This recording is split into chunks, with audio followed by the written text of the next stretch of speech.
ప్రార్థన చేసుకుందాము. మహాపరిశుద్ధుడైన దేవ, నీ ఘనమైన శ్రేష్టమైన నామానికి వందనాలు.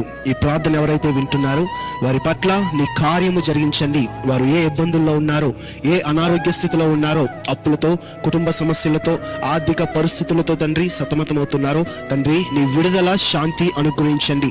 వారికి ఉన్న లోట్లన్నింటినీ తీర్చమని అడుగుచున్నాము దేవా. మరి ముఖ్యంగా చదువుకుంటున్న బిడ్డల్ని దీవించండి. కాలేజెస్ స్టార్ట్ అవుతున్నాయి, స్కూల్స్ స్టార్ట్ అవుతున్నాయి. వారికి కావాల్సిన తండ్రి ధన సహాయము, సహకారము మీరు అందించమని మేము అడుగుచున్నాము. అలాగే ఎగ్జామ్స్ రాస్తున్న బిడ్డలను తండ్రి మీ చేతికి సమర్పిస్తున్నాను ప్రభువా.